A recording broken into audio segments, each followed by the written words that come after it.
adored by leftists for her anti-Semitism and unapologetic defense of Sharia, recently declared that Islam is a feminist religion.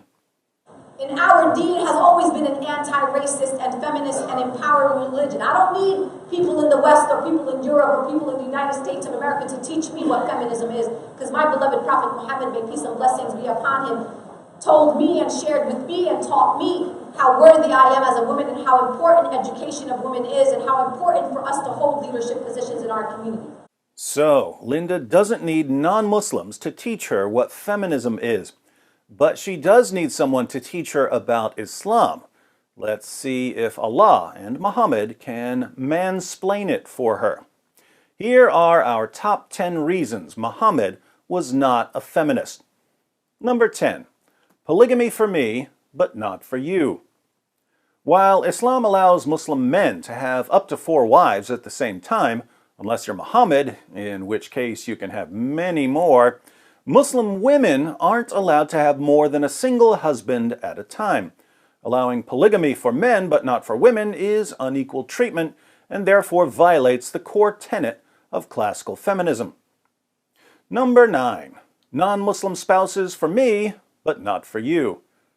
The Quran allows Muslim men to marry Jewish and Christian women, but Muslim women aren't allowed to marry Jewish or Christian men. It's assumed in Islam that men control their wives and the religious beliefs of their children, so that a Muslim man with a Christian wife will raise Muslim children. A Muslim woman, however, wouldn't be able to control a Christian husband, so she couldn't be sure that her children would be Muslims. Thus, she can only marry a Muslim. Once again, this is unequal treatment and a clear violation of feminism. Number 8. A veil for you, but not for me. In Surah 33, verse 59 of the Quran, Muslim women are commanded to cover their entire bodies with their veils, except for 1 or 2 eyes, so that they can see. Since Muslim men aren't required to cover their bodies with a veil, we once again see the inequality. If a man lusts after a woman's body, it's the woman's fault, so she's responsible for covering herself. But men aren't responsible for tempting women, so men don't have to cover themselves. Are these kinds of double standards condoned in feminism? Number 7. A prostitute for me, but not for you. Muhammad, the Prophet of Islam, allowed his followers to hire prostitutes when they were away from their wives. This is a practice called mutta, or temporary marriage, in which a Muslim man pays a prostitute to be his wife for an hour or a day or a few days. Muslim women aren't allowed to hire male prostitutes for temporary marriage, so this is another example of Islam's unequal standards for men and women. Number 6. A sex slave for me, but not for you. Muhammad allowed his companions to rape their female captives and slave girls. Indeed, Surah 33 verse 50 of the Quran specifies that Muhammad could also participate in the rape of female captives, and he obviously took advantage of this allowance because he got one of his slave girls pregnant. Muslim women certainly weren't permitted to have sex with male captives, which shows that Islam, yet again, is completely at odds with feminism. Number 5. Mental deficiency for you, but not for me.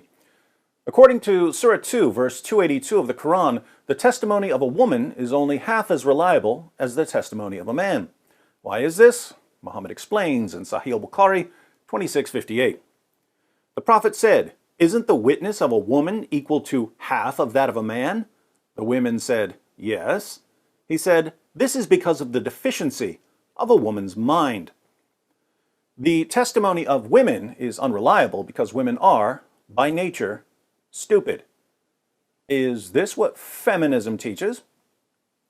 Number 4. Hellfire for you, but not for me. In Sahih Muslim 2048, Muhammad proclaims that most women are fuel for hell. In Sahih Muslim 241, he says that women are the majority of the people of the fire.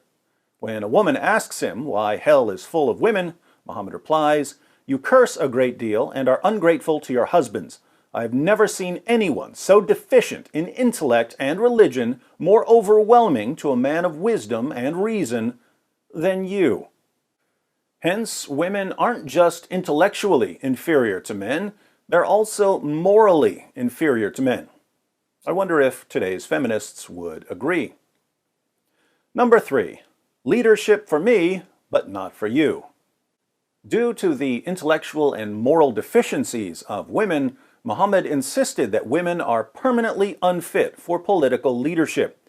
In Sahih al-Bukhari 7099, Muhammad maintains, "Never will succeed such a nation as makes a woman their ruler."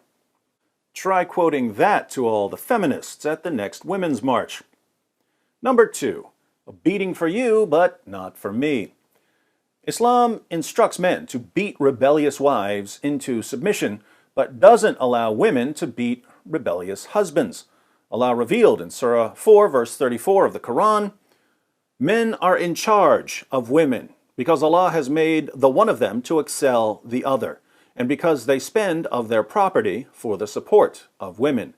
So good women are obedient, guarding in secret what Allah has guarded. As for those from whom you fear rebellion, admonish them and banish them to beds apart and scourge them. Then, if they obey you, seek not a way against them." Apparently, Linda Sarsour is convinced that beating women into submission is the very heart of modern feminism. Number 1, child marriage for me, but not for you. Islam promotes child marriage for girls, but not for boys. The Prophet of Islam himself married a girl named Aisha when she was only 6 years old, and he had sex with her when she was just 9 years old.